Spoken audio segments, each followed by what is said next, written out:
அல்லேலூயா. கர்த்தர் நல்லவர். கடந்த 2 வாரங்களாக நம்பிக்கை என்கிற தலைப்பில் நம்ம தொடர்ந்து தியானித்து வருகிறோம். வாசிக்கலாம் 130வது சங்கீதம் அதன் 7வது வசனத்தை ஆதார வசனமாக வாசிக்கலாம். 130வது சங்கீதம் 7வது வசனம் நான் வாசிக்கிறேன், கேளுங்க. இல்லாட்டி எல்லாரும் சேர்ந்து வாசித்திடலாமே, எல்லாரும் சேர்ந்து வாசித்திடலாம். 130வது சங்கீதம் 7வது வசனம் எடுத்தவங்க ஒரு ஆமென் சொல்லுங்க. ரைட், சேர்ந்து வாசிக்கலாம். இஸ்ரவேல் கர்த்தரை நம்பி இருப்பதாக, கர்த்தரிடத்தில் கிருபையும் அவரிடத்தில் திரளான மீட்பும் உண்டு. ஹல்லேலூயா. இங்க சங்கீதக்காரன் சொல்லுகிறார், இஸ்ரவேல் கர்த்தரை நம்பி இருப்பதாக, காரணம் அவரிடத்தில் கிருபையும் திரளான மீட்பும் உண்டு. ஹல்லேலூயா. உங்க பக்கத்துல இருக்கவங்கள பார்த்து சொல்லுங்க, நீங்க கர்த்தரை நம்ப வேண்டும். ஹல்லேலூயா. இந்த நம்பிக்கை என்றால் என்ன? What is the definition for confidence? நம்ம இதை ஃபர்ஸ்ட் பார்ட்ல ரொம்ப அழகா தியானித்தோம். உலகம் சொல்லுகிற நம்பிக்கை என்றால் என்ன, நம்முடைய நம்பிக்கை என்றால் என்ன அப்படின்னா, கான்ஃபிடென்ட் எக்ஸ்பெக்டேஷன் ஃப்ரம் காட். நாம் தேவனிடத்திலிருந்து நன்மையை பெறுவோம் என்கிற நிலையான உறுதியான எதிர்பார்ப்புக்கு பெயர்தான் நம்பிக்கை. ஹல்லேலூயா. நான் ஒரு காரியத்திற்காக ஆண்டவரை நோக்கி பார்க்கிறேன், ஒரு காரியத்திற்காக ஜெபிக்கிறேன். ஒரு வாரமோ அல்லது 2 வாரமோ அல்லது நான் குறித்து வைத்திருக்கிற அந்த கால அளவு வரைக்கும் நான் ஜெபிக்கிறேன், அதற்காக எதிர்பார்க்கிறேன். அதற்கப்புறம் அடுத்த வேலை வந்துடுது, அடுத்த பிரச்சனை வந்துடுது, இதை விட்டுட்டு அடுத்து என்ன செஞ்சிடறேன், போயிடுறேன். அதுக்கு பெயர் நம்பிக்கை அல்ல. நம்பிக்கை என்றால் என் சூழ்நிலைகளை தாண்டி, என்னை சூழ்ந்திருக்கிற மனிதர்களை தாண்டி, என்னை சுற்றி நடக்கிற எல்லா காரியங்களையும் தாண்டி கர்த்தர் எனக்கு முன்குறித்ததை நிச்சயம் செய்வார் என்கிற அந்த நிலையான எதிர்பார்ப்புக்கு பெயர்தான் நம்பிக்கை. ஹல்லேலூயா, ஹல்லேலூயா. அதில் முதலாவது பகுதியை தியானிச்சோம், கர்த்தர் என் கூப்பிடுதலை கேட்கிறார். இன்றைக்கும் அதன் தொடர்ச்சியாய் 2வது காரியத்தை தியானிக்க போகிறோம். God owns our plights. சவாலான சூழ்நிலைகளில் நமக்காக கர்த்தர் செயல்படுகிறார். ஒரு ஆமென் சொல்லுங்க பார்க்கலாம். உங்க பக்கத்துல இருக்கவங்கள பார்த்து உற்சாகமா சொல்லுங்க, சவாலான சூழ்நிலைகளில் கர்த்தர் நமக்காக செயல்படுகிறார். இதோட இங்கிலீஷ் வெர்ஷன்ல God owns our plights. இந்த ஓன்ஸ் என்கிற வார்த்தை, ஓன், OWN, இது எளிமையாய் எல்லாரும் அறிந்த ஒரு ஆங்கில வார்த்தை. இந்த வார்த்தைக்கு இருக்கிற ஒரு பிரதான அர்த்தம் என்ன அப்படின்னா, எனக்கு ஒரு காரியம் சொந்தம். ஐ ஓன் திஸ் பைபிள் அப்படின்னா இது என்னுடைய Bible. I own this tablet அப்படின்னா இந்த டேப்லெட் என்னுடைய டேப்லெட், எனக்கு சொந்தமானது அப்படின்னு அர்த்தம். அந்த வார்த்தைக்கு இன்னொரு அர்த்தமும் உண்டு. என்ன அப்படின்னா, to take responsibility or to take control of அப்படின்னு அர்த்தம். ஒரு காரியத்தின் மீதோ ஒரு நபரின் மீதோ நாம் பொறுப்பும் ஆளுகையும் எடுத்துக்கொள்வது. பொறுப்பும் ஆளுகையும். இப்ப அந்த பிளைட் என்கிற வார்த்தை என்ன அப்படின்னா, ஒரு டஃபஸ்ட் சிச்சுவேஷன், ஒரு நெருக்கடியான காலகட்டம், ஒரு இடுக்கமான காலகட்டம், ஒரு நெருக்கடியான சூழ்நிலைன்னு சொல்லுவோம் இல்லையா, அந்த சவாலான சூழ்நிலையை இங்கிலீஷ்ல பிளைட் என்று சொல்லுவார்கள். நல்லா கவனிங்க. இந்த நெருக்கமான சூழ்நிலையில கர்த்தர் உங்களுடைய என்னுடைய வாழ்க்கையில செயல்படுகிறவராக இருக்கிறார். ஒரு ஆமென் சொல்லுங்க பார்க்கலாம். ஹல்லேலூயா, ஹல்லேலூயா. நல்லா கவனிங்க. இந்த சூழ்நிலையிலும் நீங்களும் நானும் கட்டுப்பாடு இல்லாத ஒரு வாழ்க்கைக்கு நேராய் போய்விடுவது இல்லை. ஹல்லேலூயா. யோபுவுடைய வாழ்க்கையில பார்க்கிறோம், ஒரு கட்டத்துல வாழ்க்கை கட்டுப்பாட்டை இழந்ததை போல தோன்றுகிறது இல்லையா. அவர் மிகவும் மிகவும் எப்படி சொல்றது, அவருடைய பிள்ளைகளை எல்லாம் நேசித்து அவர்கள் எல்லாத்தையும் ஐக்கியப்படுத்தி அவர்கள் மீது ஒரு ஆளுகையை செலுத்துகிற ஒரு தகப்பன். ஆளுகை செலுத்துறவர்னா மிரட்டுறவர் கிடையாது, ஏய் வாடா, ஏய் உட்கார்றா போடா அப்படி சொல்ற தகப்பன் கிடையாது. பிள்ளைகளை பாதுகாக்கும்படியாய். உதாரணத்துக்கு ஒரு சம்பவம் சொல்றேனே, பிள்ளைங்க அவருடைய நண்பர்களை எல்லாம் அழைத்து விருந்து வைப்பாங்களாம். அப்பப்போ யோபுவினுடைய பிள்ளைகள் விருந்து வைப்பாங்களாம். இப்ப அந்த விருந்து உபசரிப்பெல்லாம் முடிந்த உடனே யோபு தன்னுடைய 10 பிள்ளைகளையும் அழைத்து அவர்களை கர்த்தருக்கு முன்பதாக பரிசுத்தம் பண்ணுவாராம். என்ன பண்ணுவாராம்? பரிசுத்தம். நல்லா கவனிங்க. அப்ப he is taking control of his children. அவருடைய பிள்ளைகளுக்கு மீது அவர் ஒரு கட்டுப்பாட்டை, ஆளுகை எடுத்துக் கொள்ளுகிறார்.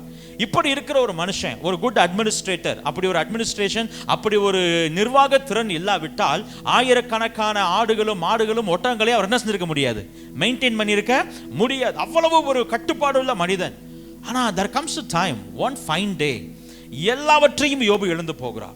He lost everything. அவருடைய ஆடுகள் போயிடுச்சு, அவருடைய மாடுகள் போயிடுச்சு, அவருடைய கழுதைகள் போயிடுச்சு, அவருடைய ஒட்டகங்கள் போயிடுச்சு.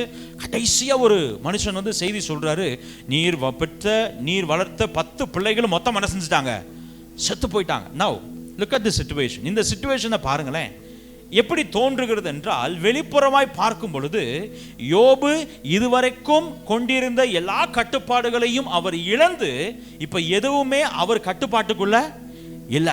நான் சொல்ல எத்தனை பேருக்கு விளங்குது? அல்லேலூயா. கொஞ்சம் மைக் வால்யூம் வச்சிருங்கம்மா, கொஞ்சம் மைக் வால்யூம் வச்சிருங்க. எதுவுமே அவருடைய கட்டுப்பாட்டில் இல்லை. நல்லா கவனிங்க. இப்போ அவருடைய கட்டுப்பாட்டில் இருக்குமே ஆனால் he would have tried something. அதை போய் காப்பாற்றுறதுக்கோ, அல்லது பிள்ளைகளுக்கு நேராக ஒரு அழிவு வரும்பொழுது அதை போய் தடுக்கிறதுக்கோ, அல்லது ஆடுகளை யாராவது எதிரிகள் வந்து ஓட்டி கொண்டு போகும் பொழுது அதை கொண்டு போய் தடுக்கிறதுக்கோ ஏதோ ஒரு முயற்சி. ஆனால் நீங்கள் இந்த யோபுவின் சரித்திரத்தை வாசித்தீங்கன்னா, இந்த சம்பவமெல்லாம் நடக்கிறப்போ Job was out of control. Everything was out of control. யோபுவுக்கு எதுவுமே கட்டுப்படலை. இப்போ யோபுவால் என்ன தெரியுமா செய்ய முடிஞ்சிச்சு? இது எல்லாத்தையும் கேட்டு கேட்டு கேட்டு அழுகதான் முடிஞ்சிச்சே தவிர அவரால் ஒண்ணுமே செய்ய முடியவில்லை. ஹல்லேலூயா. might look that everything is out of control. சில நேரங்களில் வாழ்க்கையில் சில காரியங்கள் நம்முடைய கட்டுப்பாட்டை மீறி போவதை போல, நம்முடைய கட்டுப்பாட்டின் எல்லையை தாண்டி போவதை போல தோன்றினாலும், நீங்களும் நானும் பரலோக பார்வை பார்க்க கற்றுக்கொள்ள வேண்டும். நீங்கள் நான் எதை கற்றுக்கொள்ள வேண்டும்? பரலோக பார்வை. ஒருவேளை வெளிப்புறமா நம்ம மாம்சத்துல பார்க்கும் பொழுது யோபுவினுடைய கையை மீறி எல்லாம் போயிடுச்சு, எதுவுமே யோபுவினுடைய கட்டுப்பாட்டில் இல்லைன்றத போல தெரியலாம். ஆனா மேலிருந்து செயல்படுகிற ஆண்டவருக்கு தெரியும், யோபுவே உன் வாழ்க்கை இன்னும் ஏன் கட்டுப்பாட்டில் தான் இருக்கு. ஹல்லேலூயா, ஹல்லேலூயா. I'll tell you. எப்படி நான் சொல்றேன் பாருங்களேன். இந்த பிசாசானவன் ஆண்டவரிடத்துல அனுமதி பெற்று வந்து ஆடுகளை அழிச்சிட்டான், மாடுகளை கொண்டு போயிட்டான், ஒட்டகங்களை கொண்டு போயிட்டான், எருதுகளை கொண்டு போயிட்டான், எல்லாவற்றையும் அழித்து விட்டான். 10 பிள்ளைகளையும் மொத்தம் என்ன செஞ்சுட்டான்? அழிச்சுட்டான். இவ்வளவையும் செய்ய முடிந்த பிசாசுக்கு யோபுவினுடைய உயிரை எடுப்பது பெரிய விஷயமே இல்லை. நான் சொல்ற எத்தனை பேருக்கு விளங்குது? இத்தனையையும் செய்ய முடிந்த பிசாசுக்கு யோபு என்கிற ஒரு மனிதனுடைய உயிரையும் சேர்த்து எடுப்பது ஒரு பெரிய விஷயமே இல்லை. he could have done that. அவனால் அதை செய்திருக்க முடியும். ஆனா எது தடுத்தது தெரியுமா? எது தடுத்தது தெரியுமா? கர்த்தர் கொண்டிருந்த ஆளுகை. ஒரு ஆமென் சொல்லுங்க பார்க்கலாம். அல்லேலூயா, ஹல்லேலூயா. பிசாசு அவ்வளவு ஆக்ரோஷமா 150 கிலோமீட்டர் ஸ்பீட்ல ஒரு கார் பயங்கர வேகமா வருது. ஆனா எனக்கு 4 இன்ச்சுக்கு முன்னால பயங்கர ஒரு சடன் பிரேக் போட்ட மாதிரி வந்து என்ன செய்யுது? நிக்குது. எனக்கு ஒரு சேதமும் இல்லை. எப்படி நடக்கிறது? ஆண்டவர் சொல்லுகிறார், எதுவுமே கண்ட்ரோல்ல இல்லாம போகிறத போல தெரிந்தாலும் பயப்படாத, நம்பிக்கையாயிரு, நான் கட்டுப்பாட்டிற்குள்ள வைத்திருக்கிறேன். ஒரு ஆமென் சொல்லுங்க பார்க்கலாம். அல்லேலூயா. ஒருவேளை சில காரியங்கள் நம்முடைய கட்டுப்பாட்டை மீறி போகலாம், ஆனால் தேவனுடைய அதிகாரத்தை மீறி எதுவும் நம்ம வாழ்க்கையில போக முடியாது. விளங்குன ஒரு ஆமென் சொல்லுங்க பார்க்கலாம். அல்லேலூயா, ஹல்லேலூயா. கர்த்தர் யோபுவையும் அவனுக்குண்டான எல்லாவற்றையும் வேலியடைத்து பாதுகாத்தது. ஒரு நாளும் சும்மா பாதுகாக்கல. அவருடைய ஆளுகை என்னாலும் இருந்து கொண்டே இருந்தது. அல்லேலூயா. அவர் நினைச்சா ஒப்பு கொடுப்பார், அவர் நினைச்சார் எந்தனையை திரும்ப கொடுப்பார். விளங்குன ஒரு ஆமென் சொல்லுங்க பார்க்கலாம். அல்லேலூயா. இது நம்ம பார்வையில போச்சே, இழந்துட்டோமே, போச்சே, காணா போச்சே, அழிஞ்சிருச்சே, இல்லாம போச்சே, அப்படி நம்ம பார்வையில் ஆண்டவர் சொல்லுகிறார், you are still in my control. நான் இன்னும் வாழ்க்கையில கிரியை செய்து கொண்டிருக்கிறேன். நான் இன்னும் வாழ்க்கையில செயல்பட முடியும். காரணம், உன் எல்லைகளில இறந்தவைகளை இழந்தவைகளை இரட்டிப்பாக என்னால திரும்ப கொடுக்க முடியும். எத்தனை பேர் விசுவாசிக்கிறீங்க? அல்லேலூயா. உங்களுடைய என்னுடைய வாழ்க்கையில செயல்படுகிற தேவனை நீங்களும் நானும் ஆராதித்துக் கொண்டே இருக்கிறோம். அல்லேலூயா. தாவீது தேவனை அதிகமாய் நம்பின ஒரு மனுஷன். அநேக காரியங்களில் தாவீது தேவன் மீது இருக்கிற நம்பிக்கையை நம்ம அவரைத்தான் ஒரு கிரக்ஸா, ஒரு கான்டென்ட்டா எடுத்து நம்ம அந்த வார்த்தையை தியானித்து வருகிறோம். 25வது சங்கீதம் 20வது வசனத்துல தாவீது இப்படி சொல்லுகிறார், என் ஆத்துமாவை காப்பாற்றி என்னை விடுவியும், நான் வெட்கப்பட்டு போகாதபடி செய்யும், உம்மை நம்பி இருக்கிறேன். தாவீது பல சூழ்நிலைகளில் தேவன் மீது தான் கொண்டிருக்கிற நம்பிக்கையை வெளிப்படுத்துகிறதை நம்மால பார்க்க முடிகிறது. இப்ப இந்த நம்பிக்கையை வெளிப்படுத்தினதுனால ஆண்டவர் தாவீதுடைய வாழ்க்கையில எப்படி கிரியை செய்தார் அப்படின்றத நம்ம வாசிக்கலாம். 40வது சங்கீதம் 2வது வசனமும் 3வது வசனமும், Psalm chapter 40 verse 2 and 3. அதை பார்ப்போமேயானால் தாவீது இப்படி பாடுகிறார், பயங்கரமான குழியிலும் உளையான சேற்றிலும் இருந்து என்னை தூக்கி எடுத்து என் கால்களை கண்மலையின் மேல் நிறுத்தி என் அடிகளை உறுதிப்படுத்தி நமது தேவனை துதிக்கும் புதுப்பாட்டை அவர் என் வாயிலே கொடுத்தார். அநேகர் அதை கண்டு பயந்து கர்த்தரை நம்புவார்கள். ஹல்லேலூயா. இப்ப தாவீது கர்த்தரை நம்பினதுனால, தாவீது கர்த்தர் சொன்ன வார்த்தையை உறுதியாய் நிறைவேற்றுவார் என்று நிலையான எதிர்பார்ப்போடு இருந்ததனால கர்த்தர் தாவீதினுடைய வாழ்க்கையில எப்படி செயல்பட்டார் தெரியுமா? தாவீது அதைத்தான் பாடுகிறார், பயங்கரமான குழியிலும் உளையான சேற்றிலும் இருந்து. அல்லேலூயா. இந்த வசனத்தை வாசிக்கிறப்ப நம்ம பயங்கரமான குழி அப்படின்னு வாசிக்கிறப்போ யோசேப்பை தூக்கி ஒரு குழியில போட்ட மாதிரி தாவீதையும் தூக்கி யாரோ குழியில போட்டாங்கன்னு என்ன செஞ்சிடக்கூடாது. அப்படி தாவீதை தூக்கி யாரும் எந்த குழியிலையும் போடல. இப்ப தாவீது எதை ரெஃபர் பண்றார் அப்படின்னா, தன்னுடைய வாழ்க்கையில் அவர் அனுபவித்து கொண்டிருக்கிற சூழ்நிலைகளை, வேதனையை, நெருக்கத்தை இந்த வார்த்தைகளில் வெளிப்படுத்துகிறார். பயங்கரமான குழியில் அகப்பட்டது போன்ற பிரச்சனைகள் என் வாழ்க்கையில் என்ன செய்யுது இருக்கு. உளையான சேற்றில் சிக்கி கொண்டது போல. அந்த வார்த்தைகளை நல்லா கவனிக்கணும். உளையான சேறு, நார்மல் சேறு இல்ல, ஏதோ என் ட்ரெஸ்ஸை கரையாக்குகிற சேறு இல்ல, உளையான சேர். இந்த உளையான சேற்றில் சிக்கி கொண்டால் நம்மளால ஈஸியா அதுல இருந்து வெளியில வர முடியாது. நம்ம வீட்டு முன்னாடி மழை பெய்யறப்போ கொஞ்சம் தண்ணி எல்லாம் தேங்கி சேறு இருக்கும், அந்த சேறு வேற. நம்ம இதில் போய் இறங்கலாம், விளையாடலாம், அப்புறம் இறங்கினாலும் மறுபடியும் போய் கழுவிக்கலாம், அது வேற. ஆனால் இந்த உளையான சேர் என்பது, நான் ஒரு காலை உள்ள விட்டுட்டேன்னா மறுபடியும் என்னால் ஈஸியாக என் காலை என்ன செய்ய முடியாது, எடுக்க முடியாது. என்னால் நிலையாக ஒரு இடத்துல பேலன்ஸ் பண்ணி நிற்க முடியாது. காரணம், நான் நிற்கிற அந்த உளையான சேரு ஒரு நிரந்தரமான நிலையான ஒரு தளம் அல்ல. என்னால் பேலன்ஸ்டாக இருக்க முடியாது. ஒருவேளை தாவீதுடைய வாழ்க்கையில் ஏற்பட்ட அப்படிப்பட்ட சூழ்நிலையை போல நம்முடைய வாழ்க்கையில் சில சூழ்நிலைகள் இருக்கலாம். பயங்கரமான குழி, நம்மால் மீண்டு வர முடியாத குழிகளை போல, நம்மால் செயல்பட முடியாத குழிகளை போல, நம்மால் தாண்ட முடியாத குழிகளை போல.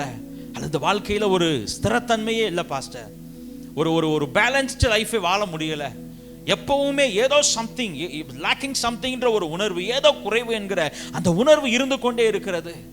அந்த ஒரு ஸ்திரத்தன்மையை வாழ்க்கையில் பார்க்கவே முடியல. அலைச்சடிப்படுகிற ஒரு நிலைமை, அலைச்சடிப்படுகிற ஒரு நிலைமை. ஆண்டவர் சொல்லுகிறார், be hopeful, trust in the Lord, தேவனை நம்பி இருங்கள்.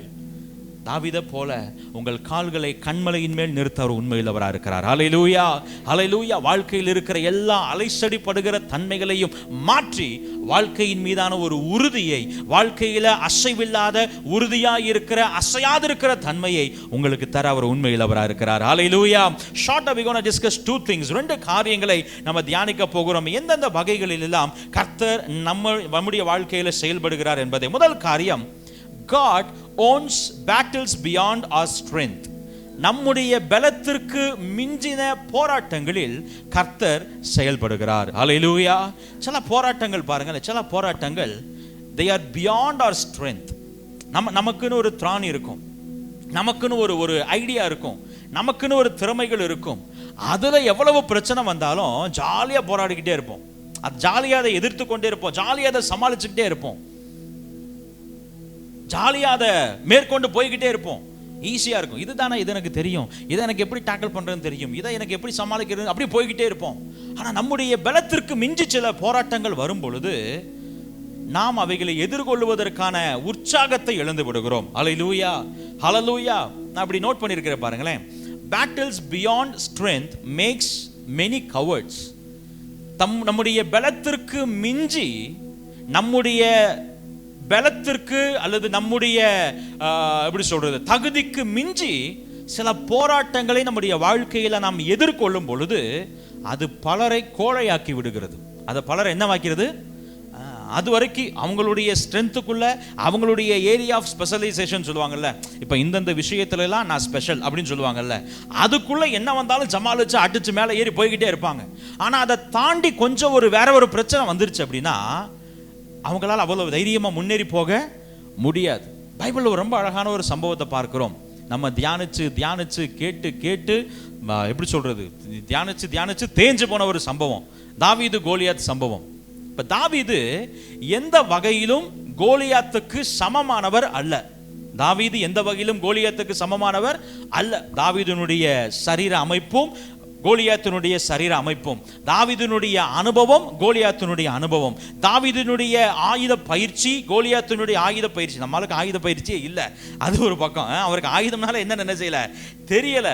இது எந்த கம்பாரிசன்ல பார்த்தாலும் எந்த வகையிலும் they are not equal. அவர்கள் சமமானவர்கள் அல்ல. தாவீதை பொறுத்த அளவுக்கு தன்னுடைய பலத்திற்கு மிஞ்சின போராட்டம் அது, தன்னுடைய திறமைக்கு மிஞ்சின போராட்டம் அது. தாவீதுக்கு மட்டும் இல்லை, இஸ்ரவேலின் ராஜாவாகிய சவுலுக்கும் அவரோடு கூட இருந்த போர் வீரர்களுக்கும் அது எப்படிப்பட்டதுதான், தங்களுடைய பலத்திற்கு மிஞ்சின போராட்டம். இப்ப இந்த பலத்திற்கு மிஞ்சின போராட்டமாகிய கோலியாத்து என்ன விளைவை ஏற்படுத்தினார், என்ன தாக்கத்தை ஏற்படுத்திட்டார் தெரியுமா? இஸ்ரவேலின் ராஜாவாகிய சவுலையும் அவரோடு கூட இருந்த போர் வீரர்களையும் கோழையாக்கிட்டார். என்னையாக்கிட்டாரு? நல்லா கவனிங்க, சவுல் ராஜாவோடு கூட இருந்த இஸ்ரவேலின் வீரர்களும் அவர்கள் எல்லாம் இதுவரைக்கும் சண்டைக்கே போகாத ஆளு கிடையாது. இப்ப தாவீதுக்கும் கோலியாத்துக்கும் ஒரு கம்பேரிசன் வச்சோம்ல, அது மாதிரி தாவீதுக்கும் சவுலுக்கும் இஸ்ரவேலின் ஆர்மிக்கு ஒரு கம்பேரிசன் வச்சு பாருங்களேன். சவுலோடு கூட இருந்த போர் வீரர்களும் ஏற்கனவே பல போர்களில் போய் சண்டை போட்டவர்கள், அந்த பயிற்சி பெற்றவர்கள். இன்னும் அதிகமாக சொல்ல போனா, யுத்த களத்தில் கர்த்தர் நம்முடைய சார்பில் செயல்படும் பொழுது எப்படிப்பட்ட வெற்றி கிடைக்கும் என்பதை அனுபவித்து பார்த்தவர்கள். They are not new to the battle. அவர்கள் போர்க்களத்திற்கு புதிதானவர்கள் அல்ல. கர்த்தர் எப்படி செயல்படுவார் என்பதை பார்ப்பதில் அவர்கள் புதிதானவர்கள் அல்ல. பட் தாவீதுக்கு that was the first time. அவர் இதுவரைக்கும் போர்க்களத்துக்கு போனதில்லை, இதுவரைக்கும் இப்படி ஒரு சண்டை அவர் எதிர்கொண்டதில்லை, ஃபர்ஸ்ட் டைம். இப்போ பல முறை சண்டை போட்டவங்க தங்களுடைய பலத்துக்கு மிஞ்சி ஒரு போராட்டம் வந்த உடனே, என்னதான் நாங்கள் சண்டை போட்டவங்களா இருந்தாலும், என்னதான் நாங்கள் 5 வருஷ விசுவாசியா இருந்தாலும், என்னதான் நாங்கள் 10 வருஷ விசுவாசியா இருந்தாலும், என்னதான் நாங்கள் ஒழுங்கா ஞாயிற்றுக்கிழமை ஆராதனைக்கு போறவங்களா இருந்தாலும், எங்க பலத்துக்கு மிஞ்சின ஒரு போராட்டம் வந்த உடனே நாங்க என்ன ஆயிடுறோம்? சவுலை போல, இஸ்ரவேல் போர் வீரர்களை போல, கோலியாத்தே நீங்க அங்கேயே இருங்க, நாங்க இங்கேயே இருக்கோம், இந்த கோட்டை தாண்டி நாங்களும் வரமாட்டோம், நீங்களும் என்ன செய்யக்கூடாது. ஆனால் தாவீது பாருங்க, நான் அதை தான் 25வது சங்கீதம் 20வது வசனத்தில் வாசித்தோம். தாவீது he trusted in the God so much. அவர் ரொம்ப அதிகமாக ஆண்டவரை நம்பின ஒரு மனுஷங்க. பாருங்க, எக்ஸ்பீரியன்ஸ்டு ஃபைட்டர்ஸ் எல்லாம் ஓரமாக நிற்கிறாங்க, எல்லா அனுபவம் மிக்க போர் வீரர்கள்லாம் ஓரமாக நிற்கிறப்ப தாவீது துணிஞ்சு போர்க்களத்துக்குள்ள போறார். ஒரு ஆமென் சொல்லுங்க பார்க்கலாம். அல்லேலூயா. தாவீது உள்ள போனா எந்த வகையிலும் சமமானவர் அல்ல. ஒரு 5 கூழாங்கல்ல பறக்கிட்டு போறாரு. அதுல ஒரு கல்லை எடுத்து கவன்ல வச்சு சுழற்றி என்ன செய்யறாரு? எரிகிறாரு. நல்லா கவனிங்க, இப்போ கோலியாத்தும் சும்மா வந்து நிக்கல, கையில ஒரு கத்தி எடுத்துட்டு வாடா சண்டைக்கு அப்படிதான் நிக்கல. அவருக்குரிய எல்லா போர் ஆயுதங்களும் என்ன செஞ்சிருக்கிறாரு? தரித்து கொண்டு இருக்கிறார். எல்லா சேஃப்டி மெசேஜும், மார்க்கவசம், அவருடைய தலைச்சீரா எல்லாமே ரெடியா இருக்கு. தாவீது எரிஞ்ச கல்லு கரெக்டா போய் கோலியாத்தோட நெத்தில என்ன செய்யுது? அடிக்குது. அல்லேலூயா. நல்லா கவனிங்க, தாவீது போர்க்களத்திற்குள்ள போனதும் கவன்ல கல்லை வைத்து சுழட்டி எரிந்ததும் அது கோலியாத்தின் மேல பட்டு கோலியாத் வீழ்ந்ததும் மற்றவர்களுடைய பார்வைக்கு ஏதோ கோஇன்சிடென்ஸை போல தெரியலாம். ஆனா உங்களுக்கு எனக்கும் நல்லா தெரியும், தாவீதினுடைய கவனிலிருந்து புறப்பட்ட கல் கோலியாத்தின் தலையில போய் அடித்ததற்கு இடையில அந்த சில மணி துளிகளில கர்த்தர் தாவீதின் சார்பில் செயல்பட்டார். விசுவாசிக்கிறவங்க ஒரு ஆமென் சொல்லுங்க பார்க்கலாம். ஹல்லேலூயா, ஹல்லேலூயா. It might be a fraction of second. அவர் எரிகிறதுக்கும் அந்த கல்லு போய் படுறதுக்கும் எப்படி இருந்திருக்கும் யோசிச்சு பாருங்க. பெலிஸ்தர் என்ன நினைச்சிருப்பாங்க? நான் முதல்ல ஆரம்பத்தில் சொன்னேன், இவனுக்கு எவ்வளவு சோறு போட்டு வளர்த்துருக்கோம், இந்த கோலியாத்துக்கு எவ்வளவு பிராக்டிஸ் கொடுத்துருக்கோம், அவருக்காக எவ்வளவு இன்வெஸ்ட் பண்ணியிருக்கோம், அவர் மேலே எவ்வளவு இன்வெஸ்ட் பண்ணியிருக்கிறோம், என்னெல்லாம் பண்ணி ஒரு பயங்கரமான பில்டப் பண்ணி எங்கள் சார்பாக அவரை கொண்டு வந்து நிப்பாட்டினா, ஒரு சின்ன பையன் ஒரு கல் எடுத்து எரிஞ்சு என்ன செஞ்சுட்டான்? கொன்னுட்டானே. How could this happen? ஒரு பக்கம் அந்த பக்கம் அப்படின்னா, இந்த பக்கம் இஸ்ரவேலின் வீரர்கள் எப்படி இருந்திருப்பாங்க? என்னடா நம்ம இத்தனை சண்டைக்கு போனவங்க, இவ்வளவு போரை பார்த்தவங்க, இவ்வளவு வெற்றியை பார்த்தவங்க, நம்ம வேற ஏதோ ட்ரிக்கெல்லாம் நம்ம பார்த்துருக்கோம், ஆண்டவர் நம்ம மூலமா வேற ஏதோ விஷயங்கள் எல்லாம் நமக்கு வெற்றியை கொடுத்துருக்கிறார். இந்த தாவீது பாருங்க, கல்லெடுத்து எறிஞ்சு என்ன செஞ்சுட்டான்? கொன்னுட்டானே. வசனம் ரொம்ப அழகா சொல்லுது, நீங்க வீட்டில் போய் வாசிங்க. 1 சாமுவேல் 17:50 இவ்விதமாக தாவீது ஒரு கவனினாலும் ஒரு கல்லினாலும் பெலிஸ்தனை மேற்கொண்டு அவனை மடங்கடித்து அவனை கொன்று போட்டான். Note the point your honour. கடைசி வார்த்தை, தாவீதின் கையில் பட்டயம் இல்லாதிருந்தது. ஒரு ஆமென் சொல்லுங்க பார்க்கலாம். அல்லேலூயா. வசனம் எப்படி ரொம்ப அழகா அதை மென்ஷன் பண்ணுது பாருங்களேன். இப்ப போன வார்த்தை இந்த சென்டென்ஸை, இந்த பார்ட் ஆஃப் தி சென்டென்ஸை சேர்க்காம இருந்திருந்தாலே இந்த வசனம் முழுமையாக தான் இருந்திருக்கும். இவ்விதமாக தாவீது ஒரு கவனினாலும் ஒரு கல்லினாலும் பெலிஸ்தனை கொன்று அவனை அடித்து அவனை கொன்று போட்டான். முடிஞ்சு. இன்சிடென்ட்டை சூப்பரா டீடைல்டா எக்ஸ்பிளைன் பண்ணி முடிஞ்சு. ஆனா இதோட ஆண்டவர் இன்னொரு வார்த்தையை சேர்க்கிறார். என்ன வார்த்தை தெரியுமா? தாவீதின் கையில் பட்டயம் இல்லாதிருந்தது. இவ்வளவு பெரிய சண்டைய, இவ்வளவு பெரிய பலத்திற்கு மிஞ்சின ஒரு எதிரியை மேற்கொண்டு, இவ்வளவு பெரிய பலத்திற்கு மிஞ்சிய ஒரு போராட்டத்தை ஜெயித்த தாவீதோட கையில ஒரு போருக்கு தேவையான அடிப்படை ஆயுதமான பட்டயம் என்ன செய்யல? இல்ல. எத்தனை பேருக்கு நான் சொல்றதனுடைய அர்த்தம் புரியுது? ஹல்லேலூயா, ஹல்லேலூயா. சில நேரங்களில் நம்ம போய் பட்டயத்தை தேடுறோம், நம்ம போய் எனக்கு எக்ஸ்பீரியன்ஸ் இல்லையேன்னு பார்க்குறோம், நம்ம போய் நம்ம எதை வச்சு சண்டை போட போறோம்னு பார்க்குறோம், நம்ம போய் ஆண்டவரே இவ்வளவு பெரிய பிரச்சனையை எதிர்கொள்வதற்கு எனக்கு தேவையான பலன் இல்லையா ஆண்டவரேன்னு பார்க்குறோம். ஆண்டவர் சொல்லுகிறார், உங்ககிட்ட பலன் இல்லைன்னு எனக்கு நல்லாவே தெரியும். கிதியோனுக்கு சொன்னது போல, உனக்கு இருக்கிற இந்த பலத்தோட போ, உன்னை அனுப்புகிறவர் நான் அல்லவா. கிதியோனே, களத்துக்குள்ள போறதுதான் நீயே, ஆனா கரம் யாருடைய கரம்? என்னுடைய கரம். ஹல்லேலூயா. தாவீது ரொம்ப அழகா சங்கீதத்துல பாடுகிறார். 20வது சங்கீதம் 6வது வசனத்துல, கர்த்தர் தாம் அபிஷேகம் பண்ணினவரை ரட்சிக்கிறார் என்பதை இப்பொழுது அறிந்திருக்கிறேன், தமது வலது கரம் செய்யும் ரட்சிப்பின் வல்லமைகளை காண்பித்து. ஒரு ஆமென் சொல்லுங்க பார்க்கலாம். ஹல்லேலூயா. தாவீதுக்கும் கோலியாத்துக்கும் இடையேயான போர்க்களத்துல தாவீது பார்த்தது என்ன தெரியுமா? அவருடைய வலது கரம் செய்யும் ரட்சிப்பின் வல்லமையை தாவீது பார்த்தார். ஹல்லேலூயா. இந்த வார்த்தையை கேட்டு நீங்களும் விசுவாசிப்பீர்களே ஆனால், நீங்களும் தேவனை நம்புவீர்களே ஆனால், தாவீதை போல சூழ்நிலைகளை தாண்டி, போராட்டங்களை தாண்டி கர்த்தர் மீது இருக்கிற நம்பிக்கையில் உறுதியாய் இருப்பீர்களே ஆனால், உங்க வாழ்க்கையிலும் உங்க குடும்பத்திலும் கர்த்தருடைய வல்லமை செய்கிற பராக்கிரமத்தை உங்களால பார்க்க முடியும். ஹல்லேலூயா. ஹல்லேலூயா. எனி டைம் அந்த தாவீதுடைய வாழ்க்கையில நடந்த அந்த few seconds of ஒரு அற்புதம், அந்த சில நொடிகளில் நடந்த ஒரு மாற்றத்தை உங்க வாழ்க்கையில் ஆண்டவர் செய்ய உண்மையுள்ளவராக இருக்கிறார். விசுவாசிக்கிறீங்களா? பக்கத்துல பார்த்து கேளுங்க, நம்புறீங்களா ஆண்டவரை? நீங்க நம்புறீங்களா ஆண்டவரை? ஹல்லேலூயா. ஹல்லேலூயா. நல்லா கவனிங்களேன். இந்த ராஜனாக எல்லாத்துக்கும் தெரியும், அடிக்கிற வெயிலுக்கு கர்ச்சீஃபெல்லாம் பத்தாது போல, ஆளுக்கு ஒரு துண்டை தோளில் போட்டு தலையணும் போல. கர்த்தர் நல்லவர், பாதுகாப்பாருங்க. வெயில் பயங்கர உச்சமாக இருக்கு. எனவே ப்ளீஸ் டேக் சேஃப்டி மெஷர்ஸ். கர்த்தர் உங்களை ஆசீர்வதிப்பார். பிள்ளைகளையும் கவனமாய் பாருங்கள். ஹல்லேலூயா. இந்த ராஜநாகம் கிங் கோப்ரா பார்த்துருக்கீங்களா? கிங் கோப்ரா உலகத்திலேயே the world's most venomous and poisonous snake, விஷமுள்ள பாம்பு எதுனா ராஜநாகம் தான். அதுதான் உலகத்திலேயே மிகவும் அதிக விஷம் கொண்ட ஒரு நஞ்சுள்ள பாம்பு. அந்த பாம்பு பாருங்க, ஊர்ல இருக்கிற எல்லாத்தையும் மிரட்டுது. ஈவன் பாம்பு வகைகளிலே சில பாம்பு வகைகளிலே அது என்ன செஞ்சிருமா? சாப்பிட்டுருமா, அது முழுங்கிருமா. ஆனா அந்த ஒரு கீரி பிள்ளைன்னு ஒன்று இருக்கு. என்ன பிள்ளை? சத்தமா சொல்லுங்க, என்ன பிள்ளை? இந்த ஒரு கீரி பிள்ளை வந்துருச்சுன்னா, நீங்க சிரிக்கிறத பார்த்தா உங்களுக்கு தெரிஞ்சிருக்கு இல்லையா? நம்ம பார்த்துருக்கோம். ஆரம்பத்தில் இந்த பாம்பு என்ன பண்ணும்னா, எல்லாரையும் பார்த்து பயமுறுத்தி, எல்லாரையும் படம் கொடுத்து அப்படியே விரட்டுற மாதிரி இந்த கீரி பிள்ளைகிட்ட என்ன செய்யும்? ட்ரை பண்ணும். என்ன செய்யும்? ட்ரை அப்படியே படம் எடுக்கும், அப்படியே கொத்த போகும். ஆனால் அந்த கீரி பிள்ளைக்கு தெரியும், உன்னால என்ன மேற்கொள்ள முடியாது, உன்னால என்ன ஜெயிக்க முடியாது. இப்போ அந்த பாம்பு 2 தடவை ட்ரை பண்ணும், 3 தடவை ட்ரை பண்ணும், 4 தடவை ட்ரை பண்ணும், 4 ஸ்ட்ரைக் 5 ஸ்ட்ரைக், எதுலையுமே சிக்காம அந்த கீரிப்புள்ள அதனுடைய திறமையை பயன்படுத்தி ஜம்ப் பண்ணி கடிச்சு ஒரு கட்டத்தில் இந்த பாம்பு, உலகத்திலேயே விஷமுள்ள பாம்புங்க, அதனுடைய ஒரு சொட்டு விஷமே யானையெல்லாம் கொல்லுன்ற அளவுக்குலாம் ஃபேக்ட்ஸ்லாம் சொல்றாங்க. உண்மையா அது செஞ்சு பார்த்தாங்களான்னு தெரியல, பட் ஃபேக்ட்ஸில் படிச்சதை சொல்றேன். அவ்வளவு விஷமுள்ள பாம்பு. ஆனால் அந்த கீரி பிள்ளைக்கு பயந்து என்ன செய்ய ஆரம்பிக்கும்? இப்போ என்ன செய்ய ஆரம்பிக்கும்? சத்தம் வரலையே, ஓடணும்னு இந்த கீரி பிள்ளை, ஆமா பாவம் பயந்து ஓடுது அப்படின்னு விட்டுருமா? உலகத்திலே விஷமுள்ள பாம்பு, அது நம்மளை பார்த்து பயந்து ஓடுறதே பெரிய விஷயம். கர்த்தர் கிரியை செய்தார், இதோட நம்ம வழியை பார்த்து போவோம் அப்படின்னு திரும்ப போயிருமா? என்ன செய்யும்? சத்தமா சொல்லுங்க, என்ன செய்யும்? ஹல்லேலூயா. இன்னைக்கு நீங்களும் நானும் மற்றவர்களை போல பார்த்து அப்படியே பயந்துட்டு மிரண்டுறோம். பிசாசு அப்படி ஒரு பெரிய போராட்டத்தை காமிச்ச உடனே அப்படியே ஸ்மூத்தா போயிட்டு இருக்கிற ஒரு வாழ்க்கையில பிசாசு அப்படியே ஒரு போராட்டத்தை போல ஒரு மாயையை காமிச்ச உடனே நம்ம அப்படியே மிரண்டு போயிடும். இஸ்ரவேல் வீரர்களை போல நீங்களும் நானும் அப்படி பயந்து பின்வாங்குகிறவர்களாக இருப்பது தேவனுடைய சித்தம் அல்ல. துணிஞ்சு களத்தில் இறங்கணும். துணிஞ்சு என்ன செய்யணும்? களத்தில் நம்ம உள்ளேயே இறங்காம மேலே நின்றுக்கிட்டு ஆண்டவர்கிட்ட கேட்குறோம், ஆண்டவரே நீங்க கிரியை செய்யுங்க, ஆண்டவரே நீங்க செயல்படுங்க. ஆண்டவர் சொல்றாரு, நீ உள்ளவா, அதுக்கப்புறம் நான் என்ன செய்வேன்? செயல்படுவேன். ஹல்லேலூயா. நம்ம செய்ய வேண்டிய காரியங்களை நாம் செய்வது தான் நம்முடைய நம்பிக்கையின் வெளிப்பாடு. நான் சொல்ற எத்தனை பேருக்கு விளங்குது? ஹல்லேலூயா. நம்முடைய நம்பிக்கை வெறுமனே ஒரு தியரியா இருந்துடக்கூடாது. ஒரு தியரியா, ஒரு ஐடியாவோ, ஒரு யோசனையா, ஒரு கருத்தாய் நம்முடைய இருதயத்தில் மாத்திரம் இருப்பதெல்லாம் நம்பிக்கை.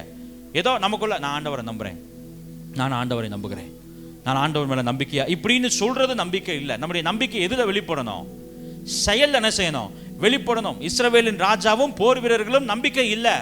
அவங்க அதை எப்படி செயலை வெளிப்படுத்தினாங்க? சண்டைக்கு போகல. ஆனால் தாவீது கர்த்தர் மேல் நம்பிக்கையா இருந்தார். அதை அவர் எப்படி வெளிப்படுத்தினாரு? இவங்கெல்லாம் பள்ளத்தாக்குக்கு மேல இருந்து வேடிக்கை பார்க்கிறப்ப அவர் துணிஞ்சு கல்லையும் கவனம் எடுத்துக்கிட்டு போர்க்களத்துக்குள்ள என்ன செய்தார்? போனார். விளங்குன ஒரு ஆமென் சொல்லுங்க பார்க்கலாம். அல்லேலூயா.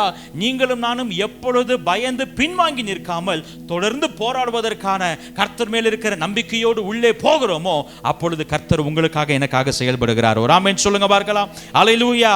புதிய ஏற்பாட்டில் அப்படி ஒரு சம்பவம் நடந்ததை பார்க்கிறோம். Something goes out of control. அப்போஸ்தலனாகிய பவுல கப்பல்ல போறாங்க, அரெஸ்ட் பண்ணி கூட்டிட்டு போயிட்டு இருக்கிறாங்க.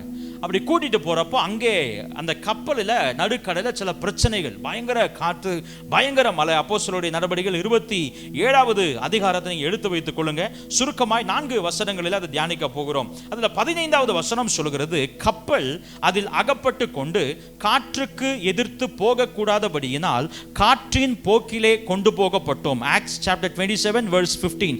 காற்றின் போக்கிலே கொண்டு போகப்பட்டோம். நல்லா கவனிங்க, அந்த வார்த்தைகளை நல்லா கவனிக்கணும். இப்போ இவங்க ஒரு டைரக்ஷன்ல போயிட்டு இருக்கிறாங்க. யாரு? அந்த கப்பலை ஓட்டுகிற மாலுமிகளும், அந்த கப்பலில் இருந்த 100க்கு அதிபதியும், போர் சேவகர்களும், அதில் இருந்த கைதிகள், பவுல் உட்பட மற்ற கைதிகள், இவங்க எல்லாரும் இவங்க ஒரு டைரக்ஷனை ஃபாலோ பண்ணி நம்ம போக வேண்டிய டெஸ்டினேஷன் இது, இந்த இடம் இது என்று சொல்லி அதற்கு நேராய் போய் கொண்டிருக்கிறத பார்க்கிறோம். இப்ப காற்று பலமாய் அடித்து காற்று இவர்கள் போகிற திசைக்கு எதிரில் போன உடனே இவர்களால் தாங்கள் போக வேண்டிய இடத்திற்கு தொடர்ந்து போக முடியாத ஒரு சூழ்நிலை ஏற்பட்டு, காத்து எந்த பக்கம் அடிக்குதோ அந்த பக்கமா இவங்க என்ன செய்யுது? இழுத்துட்டு போகுது. ஹல்லேலூயா. உதாரணத்துக்கு நான் ரைட் சைட்ல போக விரும்புகிறேன், ஆனா காத்து என்னை எந்த பக்கம் இழுத்துட்டு போகுது? நான் போக வேண்டிய இடம், நான் போய் சேர வேண்டிய இடம், என்னுடைய விருப்பம் என்னுடைய வலது பக்கம். ஆனா என்னைய பிரச்சனை எந்த பக்கம் எடுத்துட்டு போகுது? எந்த பக்கம் எடுத்துட்டு போகுது? லெஃப்ட் சைடு எடுத்துட்டு போகுது. நாம ஒரு காரியத்தை தீர்மானிச்சு இதெல்லாம் நம்ம செஞ்சு முடிச்சிடணும், இதெல்லாம் நம்ம பெற்றுக்கொள்ளணும், இதெல்லாம் நம்ம முடிக்கணும், இதெல்லாம் நம்ம அச்சீவ் பண்ணணும்னு சொல்லி நம்ம ஒரு கோல் செட் பண்ணி நம்ம ஒரு டைரக்ஷன்ல போனா பிரச்சனை வந்து நம்மளை வேற ஒரு டைரக்ஷன்ல என்ன செய்யுது? பல நேரம் நம்ம சொல்லுவோம்ல, நான் இந்த ஒரு காரியத்துக்காக ஆயத்தம் பண்ணி அதுக்கு எல்லாம் சேவிங்ஸ்லாம் போட்டு வச்சு பயங்கரமாக பிளான் பண்ணி வச்சிருந்தேன் பாஸ்டர். ஆனால் அப்படியே ஒரு பிரச்சனை வந்து எல்லாத்தையும் அந்த பக்கம் என்ன செஞ்சிருச்சு? இழுத்துட்டு போயிடுச்சு. லிட்ரலி இங்கே they are out of control. கப்பல் அவங்க கட்டுப்பாட்டில் இல்லை, கப்பல் மாலுமியின் கட்டுப்பாட்டில் இல்லை. இப்போ கப்பல் யாருடைய கட்டுப்பாட்டுக்கு போயிடுச்சு? காற்றோட கட்டுப்பாட்டுக்கு போயிடுச்சு. யாரோட கட்டுப்பாட்டுக்கு? காற்றோட கட்டுப்பாட்டுக்கு போயிடுச்சு. சில நேரங்களில் நம்முடைய வாழ்க்கையில் இப்படிப்பட்ட ஃபோர்ஸ்ட் டைவர்ஷன்ஸ் இருக்கு பார்த்தீங்களா? அதாவது சில நேரங்களில் நம்மையும் அறியாமல் திசை மாறுதல் நடக்கும். நம்மையும் அறியாமல் திசை மாறுதல், அது நமக்கு எப்படி சொல்றது, தெரியாமல் நடக்கிறது இல்லை. நம்மையும் அறியாமல் நமக்கு தெரிஞ்சே நடக்கும். ஆனால் நம்ம விரும்ப மாட்டோம், ஆனால் போவோம், நம்ம சம்மதத்தோடையே போவோம். ஆனால் சில நேரங்களில் ஃபோர்ஸ்ட் டைவர்ஷன்ஸ் அப்படின்னு ஒன்று இருக்கும். வேண்டுமென்றே, உதாரணத்துக்கு சொல்கிறேனே, ஒரு ஃப்ரீயான டைமில் நீங்கள் பைக் எடுத்து ட்ரைவ் பண்ணுறீங்க. நீங்கள் போகிற ரோட்டுக்கு சைடில் ஒரு சிங்கிள் ரோடு போகுது. அந்த ரோடு பார்க்க நல்லா க்ரீனிஷாக அழகாக இருக்குது. இந்த ரோடு எங்கே போகுதுன்னு பார்ப்போமே அப்படின்னு என்ன செய்கிறீங்க? போகிறீங்க. அதுவும் டைவர்ஷன், அதுவும் திசை மாறுதல் தான். நீங்கள் போகிற ஊர் வேற, ஆனால் இந்த பக்கம் நல்லா இருக்கே போய் பார்ப்போமே அப்படின்னு என்ன செய்கிறீங்க? போகிறீங்க. ஆனால் இதுவே நீங்கள் போகிற பாதையில் நடுவில் குழி வெட்டி இந்த பக்கம் போக முடியாது, நீங்கள் வந்த வழியாக திரும்பி போங்க அப்படின்னா அதுக்கு பேர் ஃபோர்ஸ்ட் டைவர்ஷன். உங்களை கட்டாயப்படுத்தி திசை மாற்றுதல். நீங்களா போனப்ப சந்தோஷமா போவீங்க, சிரிச்சுக்கிட்டே வேடிக்கை பார்த்துக்கிட்டே செமல் அப்படின்னு. ஆனா உங்களை யாராவது இப்படி போர்டை வச்சு திருப்பி விட்டா என்ன செய்வீங்க? வண்டியா திட்டிக்கிட்டே போவோம். நம்ம அவசரமா போற அன்னைக்கு தான் இவங்க ரோடு வேலையில என்ன செய்வாங்க? பார்ப்பாங்க. நம்ம வேகமா போகணும்ன்றப்பதான் டிராஃபிக் ஆகும். நம்ம சீக்கிரம் போகணும், ஸ்கூலுக்கு லேட் ஆச்சுன்னு போறப்பதான் ரெட் சிக்னல் என்ன செய்வாங்க? இதெல்லாம் நம்ம வாழ்க்கையில் அனுதினம் என்ன செய்யறது? நடக்கிறது. 9 மணி ஸ்கூலுக்கு நாங்கள் 8:50 இங்கிருந்து கிளம்பி விரட்டிட்டு போறப்ப அப்பதான் நேர்சலையில் என்ன விழுகும்? ரெட் சிக்னல் விழுகும். அப்போ உடனே பாரு நம்ம வர்றப்பன்னு பார்த்து தான் கரெக்டாக சிக்னல் போடுறாங்க. நல்லா கவனிங்க. இந்த ஃபோர்ஸ்ட் டைவர்ஷன்ஸ் இருக்கு பார்த்தீங்களா? அது எப்பவுமே நம்ம வாழ்க்கையில ஒரு ஒரு ஒரு பெரிய தாக்கத்தை, மன ரீதியான தாக்கத்தை ஏற்படுத்தும். Forced diversion. இப்போ அவங்க விரும்பி வேற பக்கம் போகலை, அவங்களுடைய விருப்பம் வேற, அவங்களுடைய எதிர்பார்ப்பு வேற. என் வாழ்க்கை எப்படி இருக்க வேண்டும் என்று வாழ்க்கையின் மீதான அவர்களுடைய எண்ணம் வேற. ஆனா சில போராட்டங்கள், சில நெருக்கங்கள், சில சூழ்நிலைகள் கட்டாயப்படுத்தி அதை வேறு பக்கம் திருப்பும் பொழுது அது உண்மையிலே ஒரு மிகப்பெரிய மன ரீதியான தாக்கத்தை ஏற்படுத்தும். அப்படி ஒரு சூழ்நிலை தான் அங்க இருக்கிறாங்க. அப்படி ஒரு சூழ்நிலை தான் அவங்க மாட்டிக்கிட்டு இருக்கிறாங்க. அடுத்த வசனம் பாருங்களேன், 20வது வசனம். அநேக நாட்களாய் சூரியனாவது நட்சத்திரங்களாவது காணப்படாமல் மிகுந்த பெருங்காற்று மழையும் அடித்து கொண்டிருந்தபடியினால் இனி தப்பி பிழைப்போம் என்னும் நம்பிக்கை முழுமையும் அற்று போயிற்று. எப்போ நான் விரும்பாத ஒரு டைரக்ஷன்ல என்னை கட்டாயப்படுத்தி பிரயாணிக்கும்படியாய் ஒரு சூழ்நிலை என்னை தொடர்ந்து தள்ளுகிறதோ அப்பொழுது நான் நம்பிக்கையை இழந்து விடுகிறேன். அப்பொழுது நான் நம்பிக்கையை இழந்து விடுகிறேன். காரணம், நான் மீண்டும் நான் விரும்பின வாழ்க்கையை வாழ்வதற்கான சூழ்நிலை இல்லைன்ற எண்ணம் வந்துடுது. நான் எதிர்பார்த்தது போல என் வாழ்க்கை இருக்கும்ன்ற எண்ணம் மாறிவிடுகிறது. கர்த்தர் என் வாழ்க்கையில நன்மையை செய்வார் என்கிற அந்த நிலையான எதிர்பார்ப்பு மறைந்து போகும் பொழுது நான் நம்பிக்கையை இழக்க ஆரம்பிக்கிறேன். ஒருவேளை அன்றைக்கு அப்போஸ்தலனாகிய பவுலும் மற்றவர்களும் அந்த இருந்த படகு எந்த மனிதர்களாலும் ரீச் பண்ண முடியாத ஒரு டிஸ்டன்ஸ்ல இருக்கு. இப்போ நான் இங்கேருந்து தவறி விழுகிறேன்னு வச்சுங்களேன், உதாரணத்துக்கு நான் இடறேன் அப்படின்னா, இங்கே இருக்கிறத நீங்கள் ஓடி வந்து காப்பாற்றிடுவீங்க. ஷெரின் இருக்கிறாரு, ஓடி வந்து பிடிக்கலாம். மற்றவங்க யாராச்சும் இருக்கிறீங்க, ஓடி வந்து தாங்கலாம். அல்லது விழுந்த உடனே என்னை தூக்கி உட்கார வச்சு தண்ணி கொடுக்கலாம். இன் அ ரீச்சபிள் டிஸ்டன்ஸ், நான் ஒரு எட்டக்கூடிய தூரத்தில் இருக்கிறேன். நான் அப்போஸ்தலனாகிய பவுலும் அன்றைக்கு படகுல இருந்தவங்களும் யாருமே ரீச் பண்ண முடியாத ஒரு டிஸ்டன்ஸ் என்ன செய்கிறாங்க, இருக்கிறாங்க. யார் ஹெல்ப்புக்கு வர முடியும்? யார் ஹெல்ப்புக்கு வர முடியும் நினைக்கிறீங்க? நம்ம கூப்பிட்ற சத்தம் யாருக்கு கேட்கும்? நம்ம படுற பாட யாரு பாப்பா? Maybe you're in such a situation. ஒருவேளை அப்படிப்பட்ட சில சூழ்நிலையில் நீங்க இருக்கலாம். பாஸ்டர், யாருமே உதவ முடியாத ஒரு நிலையில் இருக்கிறேன், யாராலும் எனக்கு உதவி செய்ய முடியாத ஒரு பிரச்சனையில் நான் மாட்டிக்கொண்டு இருக்கிறேன், யாராலும் எனக்கு உதவி செய்ய முடியாத ஒரு நெருக்கத்தில் நான் சிக்கிக்கொண்டு இருக்கிறேன், நான் தனிமையா இருக்கிறேன் என்பதை போல ஆண்டவர் சொல்லுகிறார், நடுக்கடலில் யாருக்குமே தெரியாத, யாருமே அடைய முடியாத ஒரு இடத்துல கப்பல் அடிபட்டாலும் அங்கேயும் ஆண்டவர் தான் கண்ட்ரோல் இருக்கிறார். ஒரு ஆமென் சொல்லுங்க பார்க்கலாம். அல்லேலூயா. இப்போ இந்த கப்பல்ல இருந்தவங்களுக்கு அது தெரியல. இப்போ அவங்களுடைய பார்வை போச்சு, எல்லாமே கைமீறி போயிருச்சு, இந்த பிரச்சனை நம்முடைய பலத்திற்கு மிஞ்சி போயிருச்சு, நம்மளும் என்னென்னமோ ட்ரை பண்ணி பார்த்துட்டு ஒண்ணுமே முடியல, அவ்வளவுதான் நினைக்கிறப்ப பவுல் மூலம் ஆண்டவர் பேசுறாரு பாருங்களேன். 27-25 ஆனபடியினால் மனுஷரே திடமனதாய் இருங்கள், எனக்கு சொல்லப்பட்ட பிரகாரமாகவே நடக்கும் என்று தேவனிடத்தில் நம்பிக்கையா இருக்கிறேன். அல்லேலூயா. அந்த நடுக்கடலில் எந்த மனிதர்களாலும் போக முடியாத இடத்துல, எந்த உதவிகளும் செய்யப்பட முடியாத ஒரு ஸ்தானத்துல கர்த்தராகிய இயேசு கிறிஸ்துவினுடைய வார்த்தை பவுலுக்கு உண்டாகி அவர் சொல்லுகிறார், நீங்கள் திடமனதாய் இருங்கள், ஒரு சேதமும் நடக்காது. விளங்கணும். ஒரு ஆமென் சொல்லுங்க பார்க்கலாம். அல்லேலூயா. ஒருவேளை அப்படிப்பட்ட சூழ்நிலையில, நெருக்கத்தில், தனித்து விடப்பட்ட நிலைமையில் நீங்கள் இருப்பீர்களே ஆனால் ஆண்டவர் உங்களுக்கு சொல்லுகிறார், நீங்கள் ஒரு நாளும் கெட்டு போவது, அழிந்து போவது இல்லை. எத்தனை பேர் இந்த வார்த்தையை நம்புறீங்க? எத்தனை பேர் இந்த வார்த்தையை நம்புறீங்க? வசனம் ரொம்ப அழகா சொல்லுகிறது, பவுலுடைய வார்த்தையை கேட்டு அந்த கப்பலில் இருந்தவர்கள் எல்லாரும் திடமனப்பட்டு புசித்து, அது வரைக்கும் சாப்பிடலையாங்க. 14 நாளா சாப்பிடலையா? எத்தனை நாளா? ஏன் 14 நாள் சாப்பிடல? சாப்பாடு இல்லாமல் இல்லை, சாப்பாடு இருந்துச்சு, அப்பம் சாப்பிட்டாங்கன்னு பைபிளில் போட்டிருக்கு. ஏன் சாப்பிடல தெரியுமா? நம்ம அழிஞ்சு போக போகிறோம், இதுக்கு மேலே நம்மளால் ஒன்றும் பண்ண முடியாது, இந்த பிரச்சனை அவ்வளவுதான், நம்மளை முடிச்சிடும் போல, நம்மளை காலி பண்ணிடும் போலன்ற எண்ணத்திலேயே அவங்க யாருக்கு என்ன வரல, சாப்பிட்றதுக்கு மனசு வரலை. இப்போ 14 நாள் கழிச்சு பவுல் சொல்லுகிறார், திடமானதா இருங்க. ஆண்டவர் சொல்லியிருக்கிறாரு, நம்ம ஒருத்தருக்கும் ஒரு உயிர் சேதமும் வராதுன்னு சொன்ன உடனே அவர்கள் எல்லாரும் பவுலுடைய வார்த்தையை நம்பி திடமனப்பட்டு புசித்தார்கள். ஒரு ஆமென் சொல்லுங்க பார்க்கலாம். விளைவு என்ன தெரியுமா? கர்த்தரை நம்பினாங்கல்ல. 44வது வசனம் சொல்லுகிறது, மற்றவர்களில் சிலர் பலகைகள் மேலும் சிலர் கப்பல் துண்டுகள் மேலும் போய் கரையேறவும் கட்டளையிட்டான், இவ்விதமாய் எல்லாரும் தப்பி கரை சேர்ந்தார்கள். ஒரு ஆமென் சொல்லுங்க பார்க்கலாம். அல்லேலூயா. பவுல் மூலமாக வெளிப்பட்ட கர்த்தருடைய வார்த்தையை நம்பினதுனால ஒருத்தரும் சேதப்படலைங்க. அது ரொம்ப ஆச்சரியமான விஷயம். என்னன்னா, இப்போ நம்ம ஆபத்து, கடல்ல இப்படி பெருங்காற்றினால் அடிக்கப்பட்ட படகு, அதில் இருக்கிறவங்களுக்கு ஆபத்துன்னொன்னே நம்ம இயற்கையின் மூலமாய் வருகிற ஆபத்தை மட்டும் பார்க்குறோம் இல்லையா? ஆண்டவர் என்ன பவுல் மூலமாக சொல்லியிருக்கிறாரு, ஒருத்தருக்கும் என்ன செய்ய மாட்டாங்க, சாக மாட்டாங்க. அப்படித்தானே வசனம் சொல்லுது. ஒருத்தர், அந்த வசனத்தை வாசிங்களை எடுத்தவங்க யாராச்சும் ஒருத்தர். இல்லை, அந்த வசனம் இல்லைக்கா, முன்னாடி 23 பவுல் சொல்லுவார்,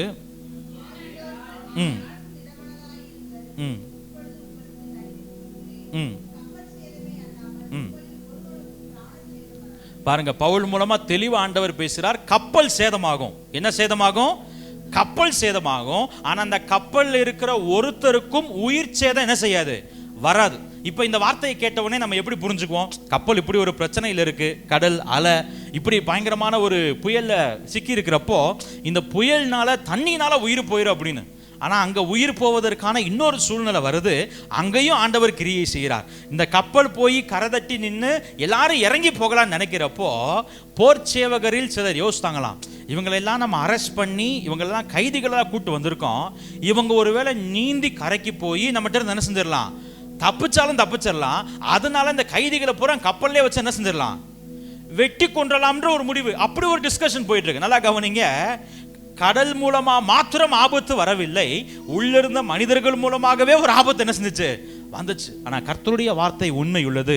வசனம் தெளிவா சொல்லுது, 100க்கு அதிபதி பவுலை காப்பாற்ற மனதுள்ளவனாய் இருந்து அவங்க கிட்ட பேசி சமாளிச்சு, கர்த்தர் சொன்ன வார்த்தையின்படி ஒருவருக்கும் உயிர் சேதம் வராமல் எல்லாரும் கரையேறும்படி கர்த்தர் கிருபை செய்தார். ஒரு ஆமென் சொல்லுங்க பார்க்கலாம். ஹல்லேலூயா, ஹல்லேலூயா. இந்த பலத்திற்கு மிஞ்சின போராட்டம் என்பது அது வெளிப்புறம் இருந்து வந்தாலும் சரி, அது உள்ளிருந்தே கிளம்பினாலும் சரி, வார்த்தையை விசுவாசிப்பீர்களே ஆனால், கர்த்தர் மேல் நம்பிக்கை உள்ளவர்களா இருப்பீர்களே ஆனால், ஒரு சேதமும் நம்மை அணுகாது. எத்தனை பேர் விசுவாசிக்கிறீங்க? அல்லேலூயா. அது எவ்வளவு பெரிய போராட்டமா இருந்தாலும் சரி, அது எவ்வளவு பெரிய நெருக்கமா இருந்தாலும் சரி, உங்களுக்காக எனக்காக செயல்படுகிற கர்த்தர் உண்மையுள்ளவராக இருக்கிறார். அல்லேலூயா. வெளியில பார்க்கிறதுக்கு யோபுவை போல எல்லாம் அழிஞ்சது போல தெரியலாம், வெளியில பார்க்கிறதுக்கு கோலியாத் பயங்கரமான ஆளை போல தெரியலாம், வெளியில பார்க்கிறதுக்கு இந்த காற்றும் புயலும் அலைகளும் நம்மளை கொன்றும் போல அழிச்சிரும் போல என்பதை போல தெரியலாம். ஆனால் ஒரு காரியத்தை மறந்து விடாதீர்கள், கர்த்தரை நம்பி இருக்கிறவர்களுடைய வாழ்க்கையை கர்த்தர் பொறுப்படுத்தி ஆளுகை செய்கிறவர்களாக இருக்கிறார். அல்லேலூயா. அவருடைய வாழ்க்கையில கர்த்தர் செயல்படுகிறார், அவர் விடுவிக்க உண்மையுள்ளவராக இருக்கிறார். இரண்டாவது காரியம், God owns needs beyond our backup. நம்முடைய திராணிக்கு மிஞ்சின தேவைகளில் கர்த்தர் நமக்காக செயல்படுகிறார். அல்லேலூயா. முதலாவது பார்த்தோம் பலத்திற்கு மிஞ்சின போராட்டம். இரண்டாவது எதுல ஆண்டவர் செயல்படுகிறார்னா, நம்முடைய திராணிக்கு மிஞ்சின தேவைகளில் கர்த்தர் நமக்காக செயல்படுகிறார். அல்லேலூயா. வேதத்துல சாரிபாத் என்கிற ஊரில் இருந்த விதவையை குறித்து நம்ம தியானிக்கிறோம். போன லாஸ்ட் பார்ட்ல கூட இந்த ரெஃபரன்ஸ் வந்துச்சு. எலியா மூலமாய் ஆண்டவர் நம்மோடு பேசினா, நான் அதை எலிசாவுடைய வாழ்க்கையில நடந்த சம்பவத்தை மாற்றி சொல்லிட்டேன் நான். பட் இது இந்த சம்பவம் நல்லா கவனிங்க.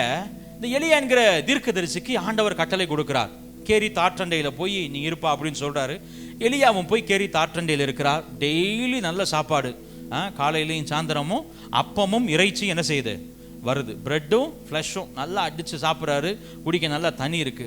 ஆனால் கொஞ்சம் வறட்சி ஏற்பட்ட உடனே ஆற்றுல தண்ணி என்ன செஞ்சிருச்சு, வற்றி போயிடுச்சு. இப்போ எலியா ஆண்டவர் நோக்கி பார்க்குற, என்ன ஆண்டவரே? உடனே ஆண்டவர் சொல்றாரு, நீ எழுந்து சாரிபாத் ஊருக்கு போ, அங்கே உன்னை பராமரிக்கும்படி ஒரு விதவைக்கு கட்டளை இட்டேன். 1 ராஜாக்கள் 17வது அதிகாரத்தில் ஆண்டவர் எலியாவுக்கு சொல்லுகிறார். இப்போ எலியா ஒரு எக்ஸ்பெக்டேஷனோட ஒரு எதிர்பார்ப்போட புறப்பட்டு போகிறார். நம்ம யாருக்கும் தெரியாம ஆத்தங்கரையில் ஒளிஞ்சிருந்த போவே ஆண்டவர் காக்காவை வச்சு அப்பம் கொடுத்தாரு, காக்காவை வச்சு இறைச்சி கொடுத்தாரு, கறி கொடுத்தாரு, கறிச்சோறு கொடுத்தாரு. ஆண்டவர் என்ன கொடுத்துருக்கிறாரு? கறிஞ்சோறும் கொடுத்துருக்கிறாரு. காக்காவை வச்சே கறிஞ்சோறு கொடுத்தாருன்னா, இப்போ ஊருக்குள்ள ஒரு லேடி, அதுவும் லேடி பாருங்க, சமைக்கிற அந்த டிபார்ட்மெண்ட்லேயே கொடுத்துருக்கிறார். ஒரு லேடி அப்படின்னா ஏரியாவோட எக்ஸ்பெக்டேஷன் எப்படி இருந்திருக்கும்? அங்கேயே அப்படின்னா இங்கே வகையான படையல் நமக்கு என்ன செய்யும் இருக்கும். போகிறோம், நல்ல ஒரு புடி என்ன செய்கிறோம், பிடிக்கிறோம் அப்படின்னு நினச்சிட்டு போய் சாரிபாத் ஊருக்கு போய் அந்த விதவை ஐடென்டிஃபை பண்ணிட்டு குடிக்க கொஞ்சம் தண்ணி கொடுங்க அப்படின்னு கேட்குறாரு. உடனே அந்த விதவை தண்ணி கொண்டு வந்து கொடுக்குறாங்க. உடனே எலியா பார்க்குறாரு, ஓகே ஃபர்ஸ்ட் ஸ்டெப்பு பாஸ் ஆகிட்டோம். கேட்ட உடனே தண்ணி என்ன செஞ்சுட்டாங்க, கொடுத்துட்டாங்க. இப்போ அடுத்து எனக்கு ஒரு அப்பம் சுட்டுவாங்க அப்படின்னு சொன்ன உடனே அந்த அம்மா எலியாவை பார்த்து சொல்லுது, எது அப்பமா? என்கிட்ட கொஞ்சோன்னு மாவும் கொஞ்சோன்னு எண்ணெய் இருக்கு, இதில் 2 அப்பத்தை செஞ்சு தின்னுட்டு நானும் என் பிள்ளை என்ன செய்ய போகிறோம், சாக போறோம். இதுல இவருக்கு வேற என்ன கொடுக்கணுமா? எலியா ஆண்டவரை பார்த்திருப்பாரு. என்ன ஆண்டவரே, பராமரிக்கும்படி ஒரு விதவையை கட்டளையிட்டு இருக்கிறேன்னு சொன்னீங்களே, இந்த அம்மாட்ட வந்து அப்பம் கேட்டா அந்த அம்மா என்ன சொல்லுது, என்கிட்ட கொஞ்சோன்னு மாவும் கொஞ்சோன்னு எண்ணெய் இருக்கு, இதுல ஒன்னே வேற என்ன செய்யணும், எங்களையே பராமரிக்க முடியாம தான் நாங்க சாக போறோம்ன்ற முடிவுல இருக்கிறோம், இதுல உங்களை வேற பராமரிக்கணும், எங்கிட்ட போய் பராமரிக்கிறது? ஆனா எலியா கர்த்தருடைய மனுஷன் பார்த்தீங்களா, அவருக்கு ஒரு நம்பிக்கை இருந்துச்சு. ஆண்டவர் ஒரு வார்த்தையை சொல்லுவாரே ஆனால் அந்த வார்த்தை நிறைவேறுவதற்கான எல்லா சூழலையும் ஆண்டவர் என்ன செய்வார், ஏற்படுத்துவார். எத்தனை பேர் அதை விசுவாசிக்கிறீங்க? அல்லேலூயா. சில நேரங்கள் அப்படித்தான், வார்த்தைக்கு வாழ்க்கைக்கு சம்பந்தமே இருக்காது. எப்படி இருக்காது? வார்த்தைக்கு வாழ்க்கைக்கு. அந்த ஆபிரகாமுக்கு கூப்பிட்டு ஆண்டவர் சொல்றாரு, உன்னுடைய பிள்ளைகள் கடற்கரை மணல் அத்தனையாய், வானத்து நட்சத்திரங்கள் அத்தனையாய். அப்படியே திரும்பி ஆபிரகாம் வாழ்க்கையை பார்த்தா வார்த்தை எங்க இருக்கு, வாழ்க்கை எங்க இருக்குன்னு சம்பந்தமே என்ன செய்யாது, இருக்காது. யோசேப்பை கூப்பிட்டு சொல்லுவார், எல்லாரும் உனக்கு பணிவார்கள். யோசேப்பு எங்க கிடக்காரு, குழியில கிடக்கிறாரு. வார்த்தை எங்க இருக்கு, வாழ்க்கை. சில நேரங்கள் ஆண்டவர் நமக்கு வாக்குத்தத்தங்களை தரும் பொழுது நம்முடைய விசுவாசத்தை சோதிக்கிறதுக்கு இப்படிப்பட்ட சூழ்நிலைகள் வரும். அப்ப நீங்களும் நானும் சூழ்நிலையை பார்த்து நம்பிக்கையை விட்டுட்டோம்னா வார்த்தை அவுட்டு. வார்த்தை என்ன செஞ்சிடக்கூடாது, பக்கத்தில் சொல்லுங்க, வார்த்தையை அலட்சியப்படுத்தக்கூடாது. அல்லேலூயா. இங்க பாருங்க, இந்த எலியாவுக்கு ஆண்டவர் சொல்லி இருக்கிறார், எலியா நம்புறார், ஆண்டவர் சொன்னார்னா செய்வார். இந்த நம்பிக்கை எலியாவை என்ன பண்ண வைக்கிறதுன்னு ஆரம்பத்தில் நான் சொன்னேன்ல, என்னுடைய நம்பிக்கை வெறும் தியரியா இல்லாம பிராக்டிக்கலா மாறணும். இந்த நம்பிக்கை எலியாவுக்குள்ள வெறுமனே வார்த்தையா இல்லாமல் அதை செயல்படுத்த துவங்குகிறார். என்ன சொல்றாரு தெரியுமா, பரவாயில்ல கொஞ்சம் அப்பம் கொஞ்சம் என்ன இருந்தாலும் நான் சொல்றதை முதல்ல செய்யுங்க, எனக்கு ஒரு அப்பத்தை என்ன செய்யுங்க, கொண்டு வாங்க. நல்ல எலியாவுக்கு ஒரு கைதட்டு கொடுங்க பார்க்கலாம். நல்ல எலியாவுக்கு ஒரு கைதட்டு கொடுங்க. அல்லேலூயா. இது சாதாரணமான விஷயம் இல்லைங்க. நான் ஒரு பணக்காரங்க வீட்டில் போய் நல்ல கறிக்குழம்பு எடுத்துருக்கவங்ககிட்ட போய் எனக்கு கொஞ்சம் சாப்பாடு கொடுங்கன்னு கேட்கறது வேற. அது வேற டீலிங். நான் சொல்ல எத்தனை பேருக்கு வழங்குது? இன்னைக்கு ஒருத்தவங்க வீட்டில் கறி குழம்பு, நான் ஹவுஸ் விசிட் போகிறேன், நல்ல வாடை வருது, எனக்கு சாப்பிடணும் போல இருக்குது, பசிக்குது, ஏதாவது கொடுங்கன்னு கேட்குறது வேற. ஏன்னா அங்கே இருக்குது, நிறைவாக இருக்குது, தரப்போகிறாங்க. ஆனால் இந்த அம்மாவுடைய வீடு எப்படி இருக்குது? அந்த அம்மா சொல்லுது, அந்த விதவை சொல்லுது, கணவனும் இல்லை, ஒரே ஒரு பிள்ளை. அந்த அம்மா சொல்லுது, சாப்பிட்டுட்டு என்ன செய்ய போகிறோம்? சாக போகிறோம். அப்படி சொல்கிற அம்மா கிட்ட இவர் தைரியமாக கேட்குறாரு, பரவாயில்ல, அப்பத்தை எனக்கு என்ன செய்யுங்க. நல்லா கவனிங்க, நான் அதை எப்படி தெரியுமா பார்க்குறேன்? அவ்வளவு பெரிய கோலியாத்தை எதிர்கொள்வதற்கு தாவீது போர்க்களத்திற்குள்ள நுழைந்ததையும், நாங்க இருக்கிறத சாப்பிட்டுட்டு சாக போறோம்னு சொன்னதுக்கு அப்புறமும் முதல் அப்பத்தை எனக்கு கொடுங்கன்னு எலியா கேட்டதையும் நான் ஒரே மாதிரி பார்க்கிறேன். அல்லேலூயா. காரணம் ரெண்டுமே இவங்க ரெண்டு பேருக்குள்ள இருந்த நம்பிக்கையின் வெளிப்பாடை காட்டுகிறது. வழங்கின ஒரு ஆமென் சொல்லுங்க பார்க்கலாம். அல்லேலூயா. பாருங்க, ஒருவேளை இதை அறியாதவர்களா இருந்தாங்கன்னு வச்சுங்களேன், எலியாவை பயங்கர சாடிஸ்டா பார்த்திருப்பாங்க. எப்படி பார்த்திருப்பாங்க? கொடுமைக்கார மனுஷனா, சி இப்படிலாம் சாப்பிடணுமா, நம்மள திட்டுவாங்க, இப்படியெல்லாம் சாப்பிட்டு உடம்ப வளர்க்கணும்னு அவசியமா? அவங்க இருக்கிறத சாப்பிட்டு சாக போறோம்னு சொல்றாங்க, அவங்க கிட்ட போய் என்ன செய்யறது? எனக்கு ஒரு அப்பத்தை கூட என்ன செய்யறாரு? இப்படி ஒரு மனுஷனா? ஆனா அந்த விதவி பாருங்க, அவங்களுக்கு ஒரு நம்பிக்கை இருந்திருக்கு. பாருங்களேன், வசனம் சொல்லுது 1 ராஜாக்கள் 17:15 அவள் போய் எலியாவின் சொற்படி. அவங்க இன்னொரு ஸ்டெப்பு மேல போறாங்க. நல்லா கைதட்டுங்க பாப்போம். இந்த விதவைக்கு நல்ல ஒரு கைதட்டு கொடுங்க, உற்சாகமா ஒரு கைதட்டு கொடுங்க பார்க்கலாம். பாருங்க, அவங்களுடைய ஐடென்டிட்டி கூட இங்க மென்ஷன் பண்ணப்படலங்க. அவங்க ஊரை வச்சு தான் நம்ம ரெஃபர் பண்றோம். சாரிபாத் விதவை அப்படின்னா சாரிபாத் ஊரை சேர்ந்த ஒரு விதவை, பேரு கூட தெரியல. ஆனா அவங்க எப்படி ஒரு வேலையை பார்த்துருக்காங்க பாருங்களேன். எலியா சொன்ன உடனே அவங்களும் போய் என் பிள்ளைக்கு இருக்கிற கடைசி சாப்பாடு போனாலும் பரவாயில்ல, ஊழியக்காரர் கேட்கிறாருன்னு சொல்லி தைரியமா ஒரு அப்பத்தை செஞ்சு எடுத்துட்டு போய் என்ன செஞ்சாங்களாம்? கொடுத்தாங்க. ஒரு ஆமென் சொல்லுங்க பார்க்கலாம். அல்லேலூயா. இப்ப இந்த ஒரு தேவை இருக்கு பாத்தீங்களா? இருக்கிற கொஞ்சமாவையும் கொஞ்சம் எண்ணெயும் ஊழியக்காரர் கேட்டாருன்னு கொடுத்துட்டோம். இப்ப அடுத்த நேரம் சாப்பிட்றதுக்கு, அடுத்த நேரம் இல்ல, அந்த நேரம் சாப்பிட்றதுக்கு என்ன இல்லை? சாப்பாடு இல்லை. இப்ப தேவை, உணவு தேவை. இந்த தேவைக்கு என்ன செய்யறது? பக்கத்துல போய் கடை வாங்கிட்டு போய் பக்கத்து கடையில் மாவு வாங்கலாம்னு பார்த்தா மாவு கடை ஓனரே எப்படித்தான் இருக்காரு? நீயாவது அடுத்த வாரம் சாகலாம்னு இருக்க, நான் போன வாரமே என்ன செஞ்சுட்டேன்? செத்துட்டேன். நீ என் கடை முன்னாடி வந்து என்ன செய்யாத, நிக்காதன்னு அவர் அப்படி இருக்கிறாரு. கையில காசு இருந்தாலும் வாங்குறதுக்கு பொருள் இல்லை. காரணம் பஞ்சம், தேசத்துல பஞ்சம், விளைச்சல் இல்லை, மாவு இல்லை, எண்ணெய் இல்லை, எல்லாமே தீர்ந்துருச்சு. வறட்சி, பட்டினி, மரணம் என்கிற சூழ்நிலைக்கு போனாங்க. இப்ப இந்த தேவையில எப்படி அவங்க சந்திக்கப்படுறது? எப்படி இந்த தேவை சந்திக்கப்படுறது? நல்லா கவனிங்க. எலியாவும் அந்த விதவையும் கர்த்தரை நம்பினார்கள். வசனம் ரொம்ப அழகா சொல்லுது பாருங்களேன். 17:16 கர்த்தர் எலியாவை கொண்டு சொன்ன வார்த்தையின்படியே என் பானையிலே மா செலவழிந்து போகவும் இல்லை, கலசத்தின் எண்ணெய் குறைந்து போகவும் இல்லை. ஒரு ஆமென் சொல்லுங்க பார்க்கலாம். அல்லேலூயா. பாருங்க, கர்த்தரை நம்பினார்கள். தங்களுடைய திராணிக்கு மிஞ்சின ஒரு தேவையில கர்த்தருடைய கரம் அவர்களுக்காக செயல்பட்டது. அல்லேலூயா. இங்கிலீஷ்ல ரொம்ப அழகா போட்டிருக்கு, never finished never emptied. never finished never emptied. செலவழிந்து போகவும் இல்லை, குறைந்து போகவும் இல்லை. ஆனா இதுதான் ஆண்டவருடைய வாக்குத்தத்தம். இதைத்தான் ஆண்டவர் நம்ம கிட்ட விரும்புறாரு. ஆனா சிலருடைய வாழ்க்கை எப்படி இருக்கு தெரியுமா? எவர் finished எவர் emptied, எவர் finished எவர் emptied. எப்பவுமே எதுவுமே நிக்கிறது இல்ல. பாஸ்டர், சம்பளம் வாங்கின மாதிரி தான் இருந்துச்சு பாஸ்டர். சரி, அக்கௌண்ட் தானே இருக்கு, பார்ப்போம்.